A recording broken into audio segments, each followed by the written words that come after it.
بسم اللہ الرحمن الرحیم۔ شروع اللہ کا نام لے کر جو بڑا مہربان نہایت رحم والا ہے۔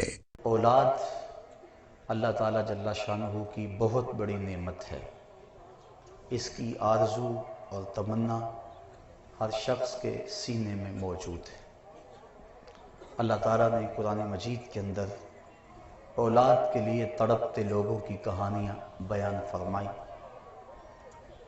حضرت حنہ جو کہ حضرت عمران کی بیوی تھی، اپنے گھر کے صحن میں بیٹھی کام کاج میں مصروف ہیں کہ کیا دیکھا کہ صحن میں اگے ہوئے درخت پر ایک چڑیا کا گھونسلہ ہے۔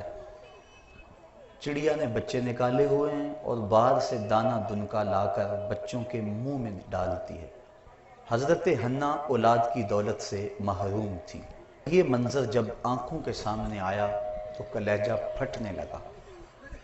فوراً ہاتھ اٹھائے، عرض کی مالک، جانوروں کے بچے ہیں اور وہ ان سے پیار کرتے ہیں، اگر مجھے اولاد مل جائے میں تیرے گھر کی خدمت کے لیے اسے وقف کروں گی، بیت المقدس کی خدمت پر مامور کر دوں گی۔ اللہ تعالیٰ نے اپنی بندی کی صدا سن لی۔ دکھی ہوئی آواز عرش تک پہنچی۔ حضرت حنہ حمل سے ہو گئی۔ جب ولادت کا وقت قریب آیا تو حضرت عمران انتقال کر گئے۔ حضرت حنہ نے جب جنم دیا تو وہ بیٹا نہیں تھا، بیٹی تھی۔ پریشان ہوئی کہ بیت المقدس کے لیے میں اس کو وقف کیسے کروں، وہاں تو مرد ہیں۔ پریشان ہوئی، عرض کی مالک، میں نے تیری بارگاہ میں جو نظر مانی تھی میں اس کو کیسے پورا کر سکوں؟ تو کہا، حنہ پریشان ہونے کی ضرورت نہیں ہے، ہم نے جو تجھے بیٹی دی اس کا نام مریم رکھا، اور یہ بیٹی ایسی ہے اس جیسے تو بیٹے بھی نہیں ہیں۔ اب حضرت زکریا علیہ السلام جو کہ جلیل القدر نبی ہیں اور رشتے میں حضرت مریم سلام اللہ علیہا کے خالو لگتے ہیں، ان کی کفالت میں حضرت مریم کو دے دیا گیا، اور بیت المقدس کے ایک حجرے میں وہ عبادت میں مصروف ہو گئیں۔ عورت ذات ہیں، حضرت زکریا ان کی حفاظت پہ، ان کی دیکھ بھال کے لیے مامور ہیں۔ جب کہیں جانا ہوتا ہے تو باہر سے دروازہ لگا جاتے ہیں، واپس آ کے دروازہ کھول کے بیٹی کی ضروریات کھانے پینے کی ساری وہاں پہنچاتے ہیں۔ ایک دن دروازہ بند کر کے گئے، واپس آتے ہوئے دیر ہو گئی، بڑا پریشان ہوئے، لیکن جو ہی آ کے تالا کھولا، وجد عندہا رزقا، تو دیکھا کہ بے موسم پھل پڑے ہوئے ہیں۔ قالا یا مریم انا لک ھذا، کہا اے مریم یہ پھل کہاں سے آئے؟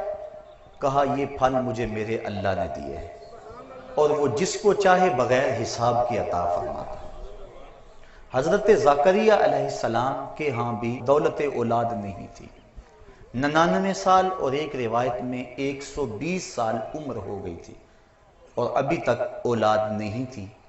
عمر ایسی تھی کہ اب امید بھی نہیں رہی تھی، لیکن جب حجرہ مریم میں بے موسم پھل دیکھے تو فوراً ہاتھ اٹھا لیے۔ ہنالک دعا زکریا، وہیں ہاتھ اٹھائے اور عرض کی، رب ہب لی من لدنک ذریۃ طیبہ، اے اللہ جب تو مریم کو بے موسم پھل دے سکتا ہے، میری عمر کے شجر پہ اولاد کے آنے کا موسم بیت چکا ہے، لیکن اپنی بندی کو بے موسم پھل دینے والے اللہ مجھے بھی اولاد عطا کر دے، ذریت طیبہ عطا کر دے۔